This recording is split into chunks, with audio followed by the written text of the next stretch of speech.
We're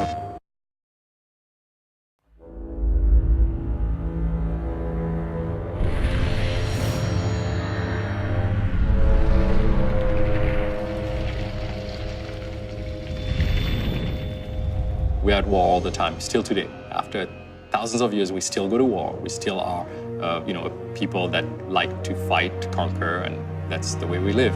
One thing that we thought at the very beginning was, what if war wasn't against one society against another, one religion against another, one people against another people? What if you segmented the race that we are and formed something that is partly us, but not really like us? The half-breeds were formed out of that. By this point, hundreds and hundreds of years of struggle has already kind of occurred between humans and the half-breeds. Basically, our story kind of paints them as another top-tier predator just like man is. The half-breeds are based on lore that exists from stories that were told in different countries, in different civilizations, societies. In our world, werewolf is something that came from a lore that they probably believed in thousands of years ago when it actually was a half-breed, an evolution of mankind. They still are I would say anatomically similar to humans, but they have, they're much taller, they're bigger, they have hides that are thicker, their musculature gets slightly augmented.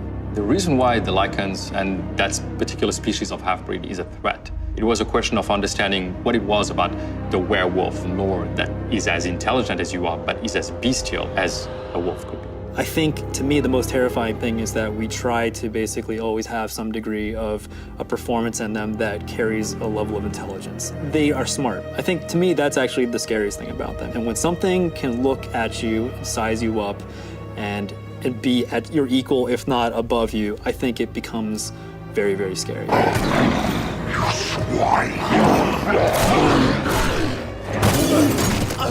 We really tried to capture the right balance of both human lupine anatomy and that level of imperfection that makes it not feel like this kind of action-y comic book creature, and much more like this is a creature that could have existed that we just haven't seen yet. The anatomy has to be right. If it doesn't look like it's built for the purpose that it needs to serve, it's going to look kind of artificial. You don't want something to look like a man in a suit.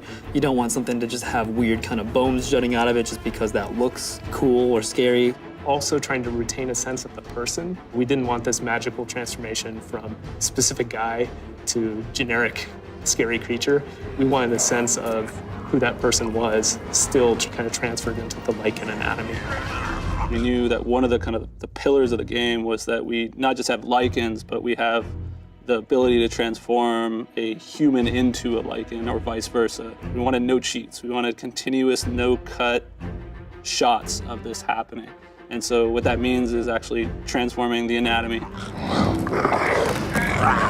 The blood from the heart through the veins and arteries. You kind of see this chest expansion as if maybe the lungs, the rib cage, and then all the rest of it as it's being carried through the blood kind of moves outwards to the extremities. The hips, the pelvis. The big toes of the humans actually morphs and migrates back to the dew claw. Everything is very, very different from how the thing is structured. Finding 3D topology that allowed us to achieve that was quite a process. And then the hair growth was another challenge. As they're transforming, a mostly bald human is now transforming into a very hairy dog, cat-like creature.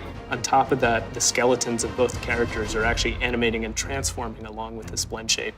On top of that, the materials are animating and blending between the human state, sort of an in-between transformation state, and the lichen state without any tricks or gimmicks. I think that's something that people are going to be really kind of excited about. There's that moment where you're like, oh man, turning into a lichen, that's awesome.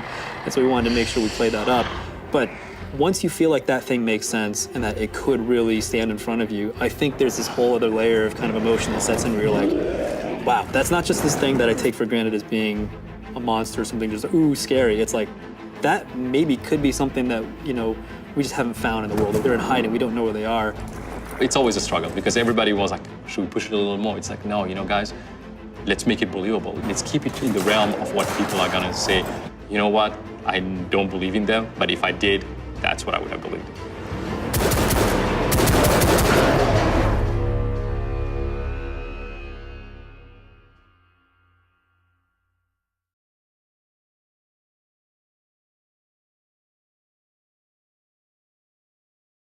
PlayStation